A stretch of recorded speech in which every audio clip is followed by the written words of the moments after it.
You may start now.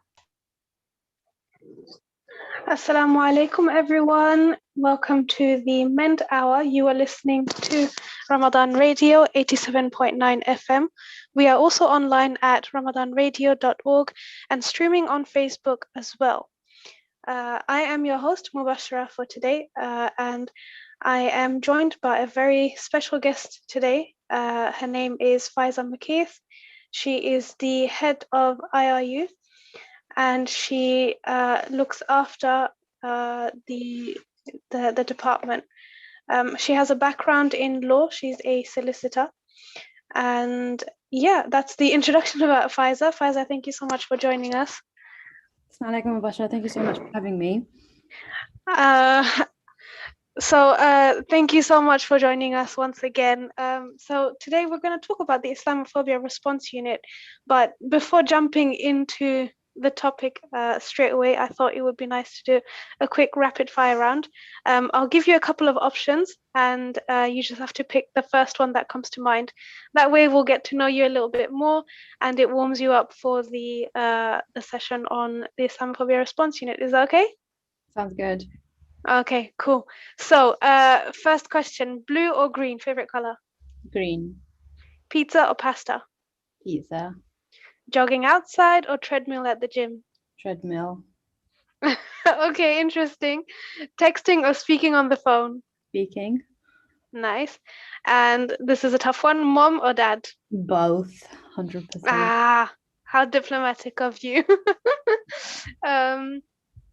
Yeah, so I guess that gives us a little bit about information about Faiza. She loves to use the treadmill rather than jogging outside, which is very interesting because I would think after a year of being in lockdown, people would prefer the nature, right? I think, yeah, I know. I would prefer walking outside, but jogging is just it's just not a sight that anyone would need to see. I think I just prefer treadmill at the gym. Okay, all right, fair enough. So once again, thank you so much for joining us. And I think I'm really glad that we're able to have a platform on the Radio Ramadan and to be able to speak about the Islamophobia response unit because it's such an important side of the work of MEND that we do. So I'm glad that we have this hour with us today. So we'll hopefully be able to dissect what the Islamophobia response unit is and maybe go through as well some examples of cases you've taken up and your experience overall. So just so we don't leave the audience clueless, Faiza, why don't you tell us what is the IRU? Sure. So the Islamophobia response unit is a department within MEND. I like to think of MEND as the proactive organization, and then the IRU is like the reactive. So we essentially deal with all the victims of Islamophobic hate crime or discrimination. So we're essentially a free legal advice service dedicated to such victims, and we provide, various assistance. So we provide police liaison services, basic emotional support, and also signposting to further professional services if required. Okay, that's a nice description of the work that you do. So you mentioned that the work is a reactive side of engaging with Muslim communities and the bodies the stakeholders that we work with as well. So why do you think the IRU was set up, and why do you feel like the IRU is an important part of the work of MEND? So the IRU was set up in 2017, so just over 3 years now. And I think at the time we saw obviously the rising anti-Muslim attacks across Europe and UK specifically. And at the time, I think we noticed that there was a lot of barriers for people to report any incidences of Islamophobic hate crime and discrimination. And people generally were unaware of how to navigate the system. For example, how to report a crime to the police.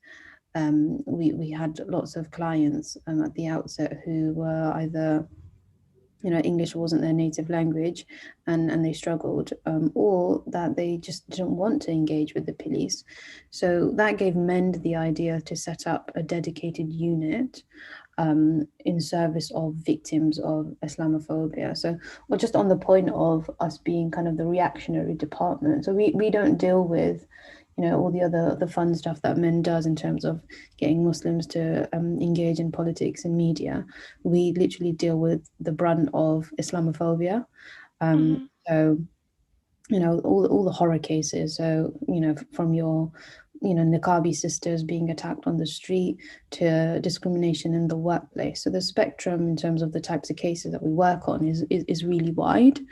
So just generally, we're able to kind of divide it into two streams of work, so to speak. So we have the hate crime and then the discrimination. And then on the hate crime side, we deal with physical attacks, verbal abuse, criminal damage, lots of neighbor disputes, which unfortunately has been on the rise since the pandemic. It just seems like, people are at home now and they're just harassing their Muslim neighbors. So we've had lots of cases like that come in on the hate crime side. And then on the discrimination side, we deal with workplace discrimination or unfair treatment on public services, for example. So we've had lots of people who, imagine just wanting to get onto the bus and they're unable to get onto the bus because they're wearing a hijab or have a beard. So that kind of discrimination by the services sector is the other types of cases that we deal with. In addition to that, we also advocate for inclusive workplace practices for Muslims, such as prayer facilities and religious holidays as well. So going back to your question about why the IIU was set up and why it's important, it's just that. So it's no surprise that since the opening of the IIU, we've dealt with over 800 cases, and it's on a steady increase as well. So the cases that are being reported, that's telling of the fact that why there is a need for the IIU. I mean, it's great. It shows that people are reporting and they are kind of voicing their concerns, which is what we are, catering to. We're trying to provide that, platform where they can comfortably tell us, their experiences, and confidentially as well, more importantly. But also the fact that, Islamophobia still exists. So it's, that's why I feel like it's really important for the existence of the IIU. You're right. I mean, when you talk about the experiences of the Muslim brothers and sisters and the physical abuse and the hate crime they have to face and not knowing where to go after that, it's a very frustrating feeling. So definitely having something like the IIU set up is like such a great service to the community. And Faiza, your background comes from law, and you were a solicitor. So what made you switch careers, from practicing law and being a solicitor in the corporate sense, and the way that typical lawyers are in some way, I would say, and then joining the activism side of the work and supporting victims of Islamophobia? What made you decide to join the IIU? So just background. So I worked in a commercial law firm. So all those fun terms and conditions and corporate-y stuff. So I was in that world, having qualified in a commercial law firm and practicing there for a little while.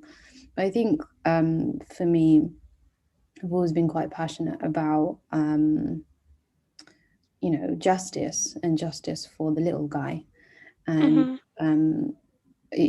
my intention has always been to kind of serve the people in whatever capacity. So I was always involved in like pro bono initiatives whilst at my previous firms, and just generally getting involved with lots of different types of pro bono services that we could provide to various types of clients. I think the reason for this kind of drastic switch, I would say, like loads of people are like, oh my God, you've jumped from one end to a completely different pool, is purely because I myself have been a victim of Islamophobia. And it's quite wild for me to go to work in a in Liverpool Street, like a big glass towers, like, and stuff like that, I was kind of immune to. I didn't really see that kind of on ground abuse.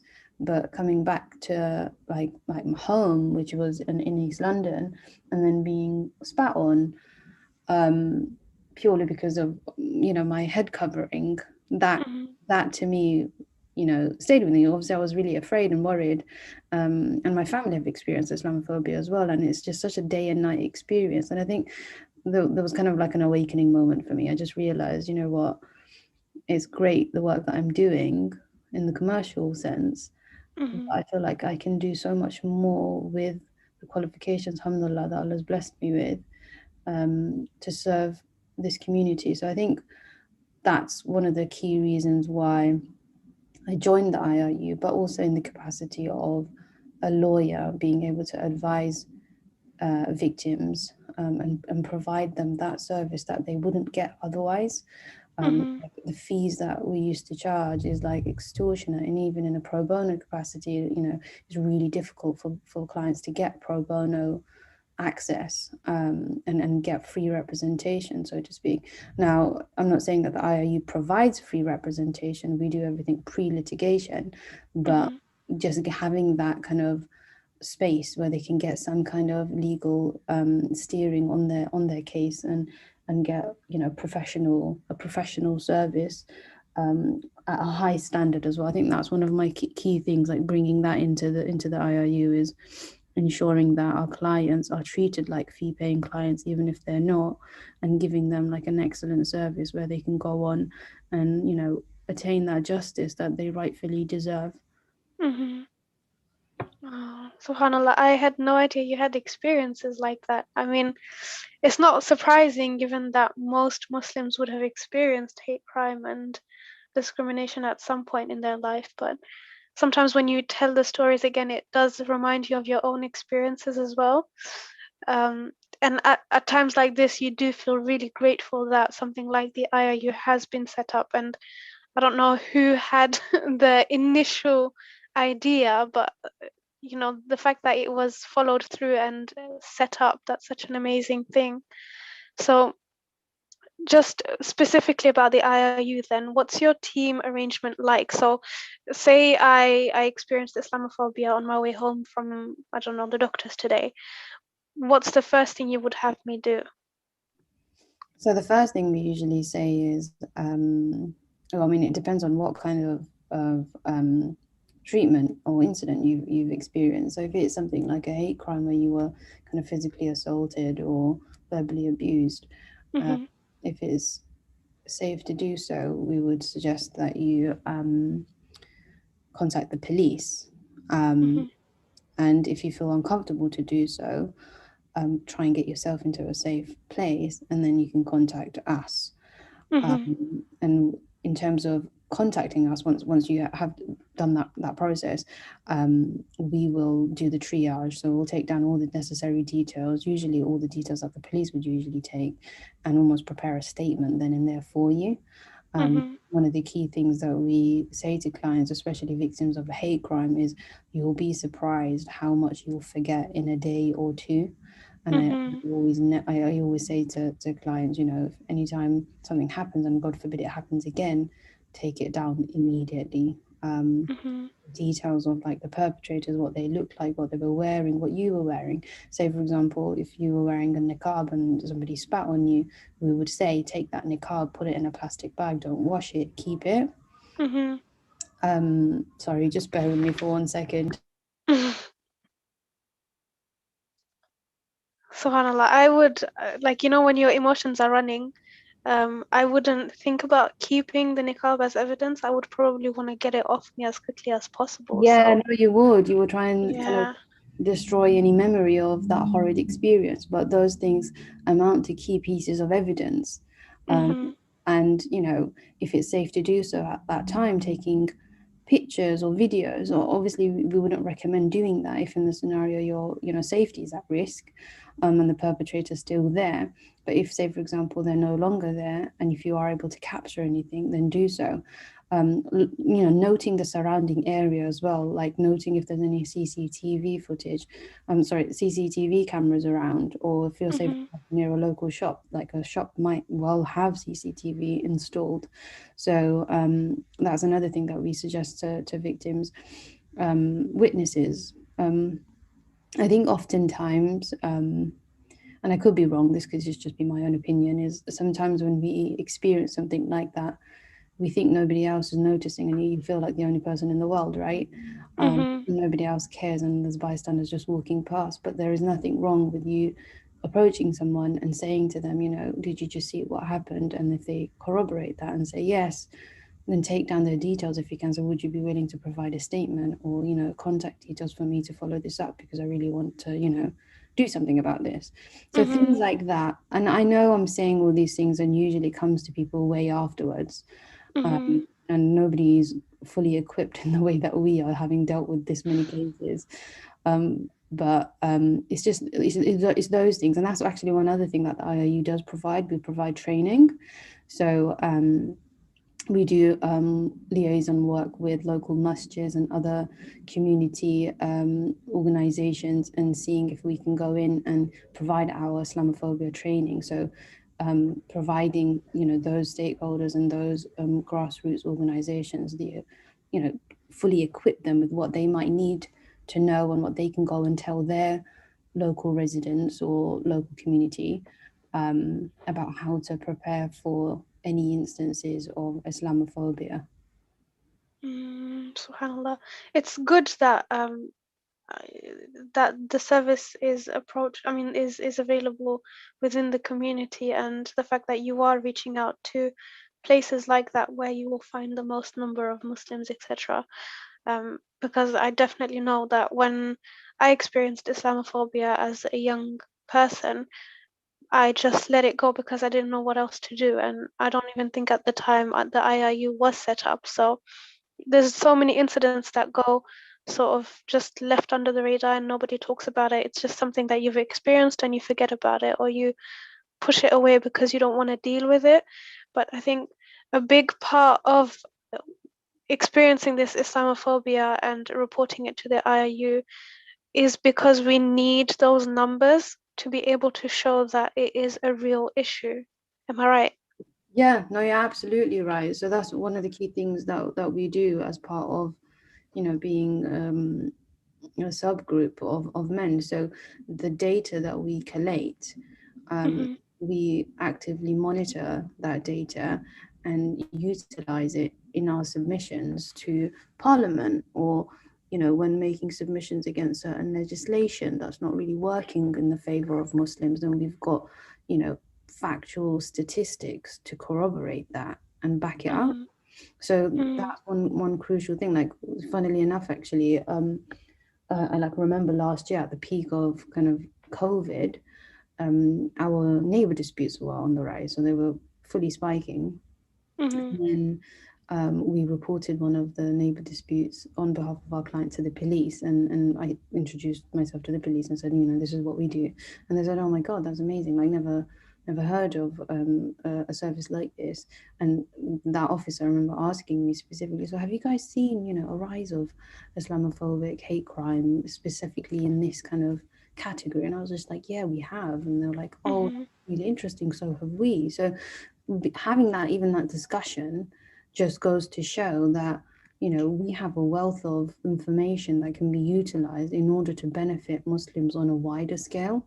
And I think that's one of the crucial things that the IIU, the role that it plays, and it's not kind of overt, so to speak, but the data that we have and the statistics that we can use to inform policy changes and legislation changes and take it to that kind of macro level to inform those changes will, inshallah, benefit Muslims on a wider scale. So would you say then, since the beginning of the IIU up until now, how would you say the volume of cases being reported has changed over the years?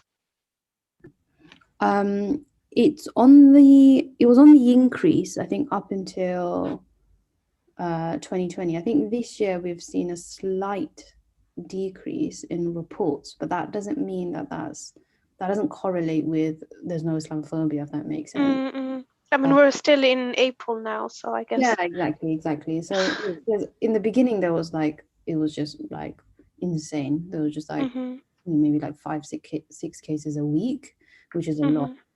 To now where it's about maybe 1 or 2. One thing that we've noted is whenever there's some kind of event or like some kind of societal change going on, that's when you see a huge spike. For example, during Brexit, there was a huge spike. Huge spike of our hate crime cases. When we see like other kind of events like that happening, we see like general elections, for example. During the general elections, we saw a spike in our hate crime cases. Now, in terms of the statistics, we're seeing quite a level playing field, as in, well, that's such a horrible way to say it, isn't it? As in, we had like hate crime was like the biggest part of the data. Now, I would say that discrimination in the workplace has taken lead. Which is really interesting because either people are now calling it out for what it is and are not afraid to call their employers out, or you know, as in, there's no two ways about it, really. I think that's what it is. Just the fact that knowing that you are being subjected to Islamophobic discrimination, which on the face of it, it doesn't look clear. Like nobody at a workplace will, you know, turn around and say to you, "Oh, you know, ninja," or whatever. Do you know what I mean? Yeah. But there are other ways in which people can be discriminated in the workplace. For example, not getting put up for promotions or being excluded from certain events, like you know, certain events that are exclusive to non-Muslims that Muslims can't attend, and so they are naturally denied that opportunity of networking and therefore aren't seen in front of senior management and therefore are denied a promotion. So it's all these kind of, or like these kind of different ways in which discrimination is kind of incrementally on the rise, especially in the workplace and the education institutions, for example, like structural Islamophobia is what I'm referring to. So when you do deal with cases of structural Islamophobia versus like say hate crime, do you feel like it's easier to like to prove hate crime compared to structural Islamophobia? I don't know. I would say it's about the same, actually. We do have situations where the police might close a case because they say there's not enough evidence, and for us it's like starkly clear. And oftentimes we get the response where the case hasn't been, you know, the perpetrator hasn't been prosecuted because the perpetrator suffers from a mental health issue. So that's something that's quite common and unfortunate, but we do our very best to take it all the way through the criminal justice system and ensure that some kind of justice is served to the victim, who is scarred for life. Like that's one thing that you can't deny. But in terms of comparing evidence and seeing if it's easier to prove workplace discrimination, yes, in that it's not kind of hard and fast evidence, like a video or a bruise on your face or something like that. But workplace discrimination can be proved because of the Equality Act. I think the legislation is slightly stronger in that sense, and it makes it a little bit easier for you to call it out for what it is, if that makes sense. Okay. So would you be able to give us an example of a case then? Yes. So, for example, one of the cases that I worked on, which recently closed, actually, was a successful outcome, alhamdulillah, of a client who was being discriminated against by his university, and it's quite heartbreaking because, you know, I've been a student, like I've been to school and university, and you never think that you'll be discriminated against by your teacher or your lecturer. which would necessarily impact your entire career. So this client in particular, he, as a result of the kind of discrimination by his lecturer, he left the university without the degree certificate in which he applied to do at the university. So in terms of proving this case, it was literally a matter of kind of my word against yours, but presenting it in such a strongly legal way, almost to scare them into accept, not even, I mean, they will never accept liability, but scare them into at least acknowledging liability and compensating our client, and so putting our client back into the place as if they wouldn't have entered that uni in the first place. So we managed to get like a sizable compensation because of that discrimination, and an opportunity to resit one of the exams that our client needed to do in order to obtain that certificate. So that case is one success story, I would say, alhamdulillah, because of just that, the sheer kind of, like, I don't think a university or an education institution would think that they would be challenged in that way, especially in an organization like ours. And doing that made it so that you know, they had to kind of spur them into action and be like, you know, this student isn't going to take this lying down. Do you know what I mean? And I always say to the client now, like, we're still in touch, and they're ever so grateful. And then I always say to the client, like, you know, had you not piped up and had you not called it out for what it was, then something like this wouldn't have been done and achieved, and that university would have gotten away with doing that to countless other students. So at that point, whether you realize it or not, you've enacted some kind of structural change, because now they're going to think twice before recruiting lecturers who are discriminating against students, and or at least you know, putting them, you know, making them do some training, at least like unconscious bias training at the very least, to ensure that you know, it's a safe environment, a safe and inclusive environment for Muslim students. That's something I will always, I keep saying that I appreciate the IIU so much, but it is true, because, you know, like you said, if it weren't for that one student having the courage to stand up against this discrimination, so many students would have experienced that. And it's not just about, you know, feeling like, okay, somebody's, you know, discriminating against me, they're like being prejudiced. It's the fact that these kinds of actions have consequences on your career, your ability to progress in life, and even your mental health. So the fact that one person is able to be brave enough to stand up, and that could be enough to break at least part of a cycle, I would say.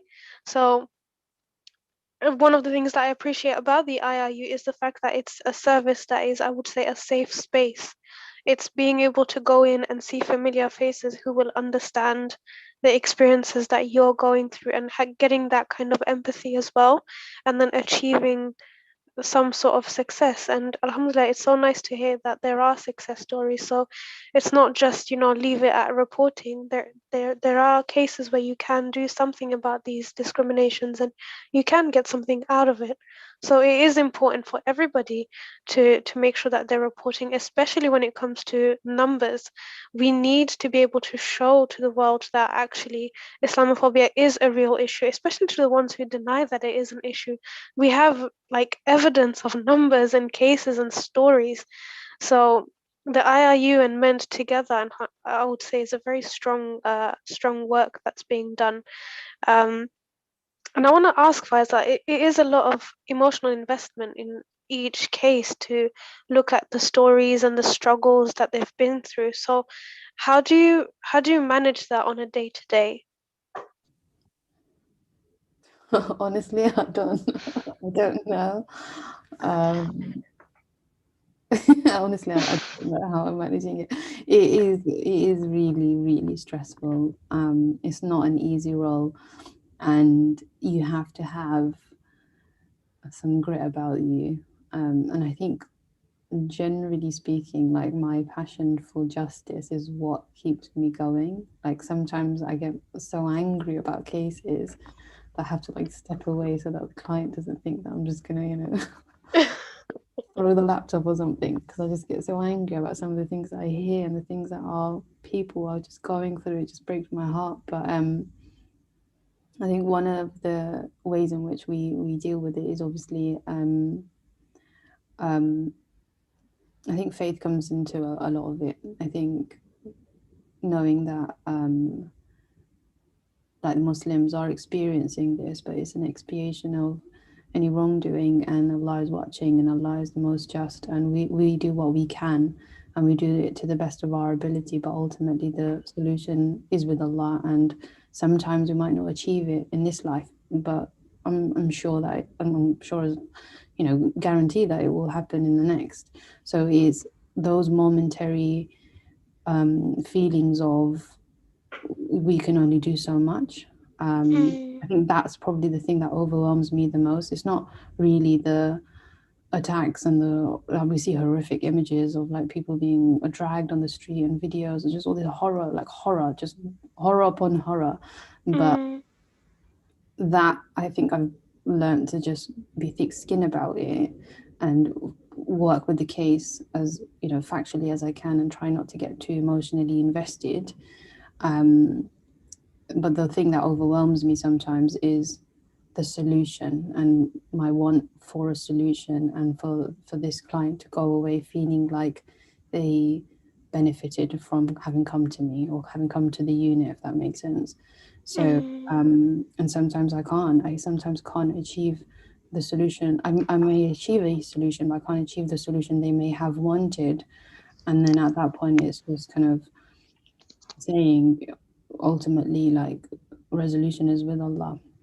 So I think that's one of the key things that helps us going. I have a phenomenal caseworker who works with us. So as much as all the cases that we deal with, there's just the two of us at the moment. So we're a two-man team at the moment. And she, mashallah, is like, we really rely on each other. And I think we bounce off of each other as well in terms of strategic ideas and things like that. And sometimes when she thinks that I'm getting overwhelmed, she'll step in, and vice versa. And so having a really strong team that really care about each other, because we care about the work and we love our clients. Like, we love our clients, every single one of them. I think that's one of the things that really helps. And I mean, who wouldn't want to do this, Like, when I think about my previous job, like, I don't know if I would ever go back, but it is great. It's great when clients pray for you. I think that is something that is unmatched, and no paycheck can you remunerate that. When they pray for you and then they pray for your family, like, that is phenomenal. I think that's the thing that makes me feel like, yep, this is a good job. Alhamdulillah. Yeah, there's like a sense of purpose and a sense of fulfillment as well. Yeah, definitely. So I want to ask, because it sounds like so much work and it's so interesting and it's so fulfilling at the same time, and so challenging as well sometimes. So if we were to do a Freaky Friday, and if I was Faiza today, what would my day-to-day work pattern look like? You would have 3 screens in front of you as we speak. Emails in between this radio show. I'm joking. It would be dealing with clients, queries, sometimes being the legal advisor, but also sometimes being that source of emotional support for clients. Preparing letters upon letters, emails, sometimes translating things for people as well. We have lots of clients who don't speak very well English, and so you have to have a good ear about you. You have to be able to really listen to what the client is saying and try and execute how they're feeling on paper, and that's not easy. That's the one of the tasks of this job. So doing that, I think, like, today I've just been like really back to back Probably after this show, I'll still have some work to do. But yeah, that's a Freaky Friday. Subhanallah. It's nice. I don't know, I feel like I'm being very repetitive, but it's just so nice to have something like the IRU. I keep thinking about the days when, it's not like it's stopped, but now that I've been home because of lockdown, I haven't really experienced Islamophobia in that sense. But, Yeah. on a day-to-day when you're out and when you do experience it, knowing that there is somewhere, a safe space you can go to, that's such a blessing. Um, so I want to ask you then, why do you think the IIU is important and why do you think it's unique? Because there are many other organizations, Muslim organizations out there, who do fantastic work in different areas, but there's definitely something very unique about IIU. And what would you say that is? The fact that there's no other unit like this in the UK. Mm-hmm. We're literally one of its kind. The IIU is one of its kind. There's no other kind of legal advice Mm-hmm. service out there dedicated to Muslim victims. There's lots of legal advice centres out there, amazing organisations like Citizens Advice, Witness Service, Victim Support. There's all these other amazing organisations doing great work, but having a dedicated unit to Muslims, victims of Islamophobic hate crime, is a whole new dimension, because we ourselves are Muslim, and we've got lots of volunteer caseworkers as well, Muslim and non-Muslim, but they volunteer for us because they know that this is an issue, and unless we have concentrated attention on this issue of Islamophobia, Mm-hmm. nothing's going to get done. Like, nothing's going to get done. The minute like an employer sees the Islamophobia response unit is emailing them, they're like, oh my God, do you know what I mean? Like, even that has an impact. Mm. So I think that's why the IOU is so unique, in that it's one of its kind. It doesn't provide that kind of legal advice for victims of Islamophobic hate crime and discrimination. And the fact that we do everything pre-litigation. So if you tell us that you want to draft a grievance letter, we'll draft it.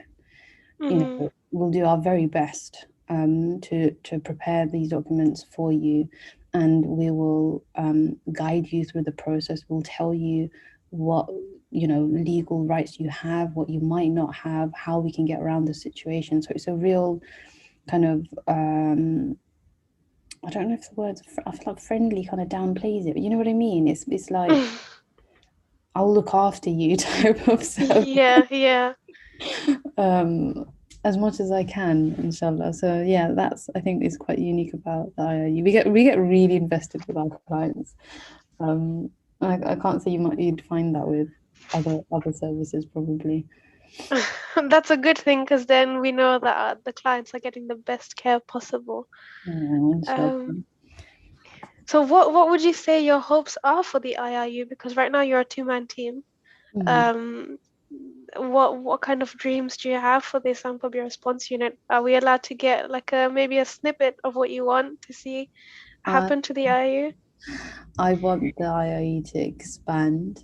I want us Mm-hmm. to have, so right now I say we're a two-man staffed team, so we're employed by MEND, but the real backbone of the IIU are our volunteers. So we have volunteer caseworkers and we have volunteer legal supervisors. So they're all lawyers who literally they work their crazy hours and then volunteer their time for us in their own spare time to assist us. So there's I think about 35 volunteers in total. Like, the ideal scenario would be to recruit all these people so that we are a fully staffed team and we cover the entire UK. I think my goal is, like, you walk down the street and you see an actual advice clinic with the IIU's name on top, and it's a one-stop shop walk-in center, so people can go in, get the advice, get the help that they need, and leave satisfied. Like, that would be the dream. And if we had that up and down the country, that would be phenomenal. I think we're working on something really amazing here, and it's such a much needed service to our community. And if we can be endorsed by people and supported by the same community that we're serving, there's no telling where you could go. Do you know what I mean? Mm-mm. Oh, that's such a that's such a nice dream. I could just imagine it. So okay, so if I were to if I wanted to get involved with the IRU, how would I go about doing that? Involved as a volunteer, you mean? Yeah. Yeah, so we recently had a rebrand. So we've got our own designated microsite on the MEND's website. So if anyone Mm-hmm. wants to go on www.mend.org.uk, and then if you go to the report hate tab, you'll find the IRU's webpage. And that's got lots of information about the IRU, our stats, our latest news, success stories, and we've also got a dedicated section for people who want to volunteer for the IRU. Mm-hmm. Alternatively, if anyone is interested, they can just email us at iru@mend.org.uk, and then we'd be more than willing to take CVs and have a look at people who want to volunteer, and then get them onboarded, inshallah. The process of volunteering for the IRU is fairly easy, but also you got to be really dedicated. Mm-hmm. So we do full-on training. Like, we provide training to all of our caseworkers. We give them emotional support training and things like that. So we've got like a manual. It's like a 50-page document covering everything. So it's a worthwhile volunteering opportunity, I would say. We get lots of law students that volunteer for us, and it really helps them out with their own kind of career pursuits as well. Okay, that does sound amazing, like an amazing opportunity.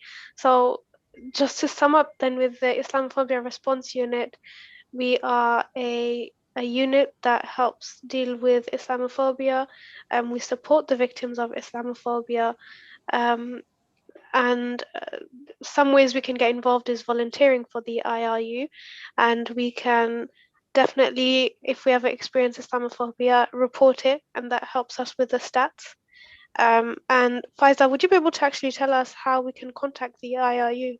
Yes, there's 3 ways to contact the IRU. So as I said, you can contact us on our website, which can be found on MEND's website, so www.mend.org.uk. We have a helpline for victims, so that's 0203 904 6555. And you can also email us at iru@mend.org.uk. But if anyone wants all that information, it's all on our website as well. Okay, thanks for that. We are coming towards the end of the show. I wish we could go on and on about the IRU because of how amazing it is. But any final words from you, Faiza, before I take over? No, this has been amazing. I'm really grateful to Ramadan Radio for providing us this platform to talk about the work that we do. Ultimately, everything that we do is by Allah, for Allah. And I think that's one thing to remember. Like, as much as praise and good work that we do, and all those powerful, strong victims that come forward and share their stories, Tawfiq is from Allah. And I think that's really, really important to always end with, and always remember that's how we start the day and that's how we end the day, inshallah. Definitely. Alhamdulillah for that. So we are coming to the end of the show. We've got about 3 minutes left, so I'll do a very nice wrap up for you all. First point is definitely support the work of the IRU and MEND. And to do that, you can go on launchquote.com/MEND, and you can donate some money and help us with the work that we do. We are completely community funded, so your support will be very much appreciated. If you want to find out about the work that MEND does, you can go on mend.org.uk. You can follow us on our social media at MEND Community. We are on Twitter, on Instagram, and we are also on Facebook. We do some amazing events where we raise awareness about Islamophobia, and the IRU is an amazing branch of the work that MEND does, and you've found out about everything that the IIU does today, so I don't think I need to summarize again. But thank you so much for listening. I just want to leave with a short reminder, and that is Allah tells us in the Quran that He, do you believe? Do you think that you will believe and not be tested? So tests are part of our lives. Pain is going to be a part of our life as a believer. And the important part of pain is how we respond to that pain. So it's very important for us to stand up against injustice whenever we see it, that we make sure we seek out that justice, that we come to the Islamophobia response unit and we report everything that's happened, and that we work with organizations like MEND to tackle Islamophobia. So join us as volunteers, support us through donations, whatever feels right for you, definitely do it. But once again, thank you so much for listening. You were listening to the MEND Hour on Ramadan Radio 87.9 FM, and we hope to see you again soon next week, inshallah. And that is it from me. I hope you all enjoyed it. Assalamu alaikum.